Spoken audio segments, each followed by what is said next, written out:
We're talking a little creative writing on this Thursday with the Charleston County Schools, and here to tell me a little bit more about it is Renee Miles. Renee, how are you? I'm fine. Good It's morning. it's wonderful to have you here, and you're actually a creative writing teacher.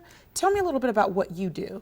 I have been at Charleston County School of the Arts from the very beginning. I designed the creative writing program, and we teach students grades 6 through 12 in poetry, nonfiction, fiction, script writing.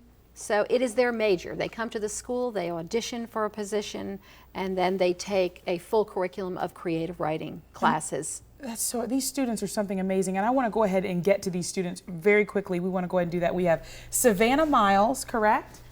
Okay, and then we've got Miles Counts. Yes, ma'am. Wonderful. Well, Savannah, why don't you take it away, and then Miles, you take it after. All right, I'm Savannah Miller, and I'm going to be reading an excerpt from my senior thesis. It's nonfiction, and I interview personalities of Mount Pleasant and record their stories. And this excerpt is about Hurricane Hugo. She threw back the curtain. The trees were horizontal, as was the rain and the street lamps and cars. She gasped and stumbled backwards. As she fell, she realized that the walls were breathing, sucking in and out as fast as she was. We are going to die. Her baby girl was snoring in the bed next to hers. Claire shut the curtains as if she were once again turning off the news. She held her daughter and whispered her prayers and quietly wondered if the prayers would ever reach heaven. Thank you. That's wonderful, Savannah. Now go ahead, Miles. I'm Miles Counts, and the piece I will be reading is poetry. And I wrote this for the PTSA Poetry Reflections Contest, which the topic was diversity. It's a little 30 seconds. So. Through her braids, rough as sandstone, she weaves the folk tales of her life. The soft allegro of her bangs tell me of her family's impassioned flight from a run-down tenement building.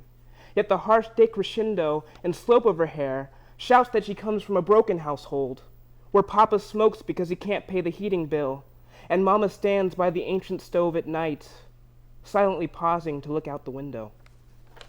That is wonderful. Miles, thank you so very much. Savannah, thank you. Thank you for getting out of school just a little bit to let us hear that. I mean, she said we're fine. They're amazing. Yes, they and are more amazing. like them. Yes, there's a whole group like them, and this Saturday they will be reading at Barnes & Noble from 9 o'clock in the morning till 4 o'clock in the afternoon, starting with the 6th grade early in the morning and then working all the way through. It's called the Word Fest, right? 12th grade, yes, it's called Word Fest. Okay. And every year we do it. It's a literary reading. It's open to the public. Anybody can come. That's so great. And any purchase that people make at Barnes & Noble, if they mention the School of the Arts, the creative writing program will get a percentage of that purchase. And I'm certain that you could use that money for all the different materials you need. Yes, we need materials. We print 2 literary magazines every single year. We also take the kids on a lot of trips. We just had a writing retreat up in North Carolina. We took Beth Webb Hart, local novelist, with us. She's great. We love her. Yeah, and she did a workshop with the students. So we have lots of things that we can use the money for. So it's happening this Saturday at Barnes & Noble. More information on that will be on our website on Low Country Live. Thanks so much for joining us today. We do appreciate it. We'll see you back here our favorite day of the week, Friday. Later, guys.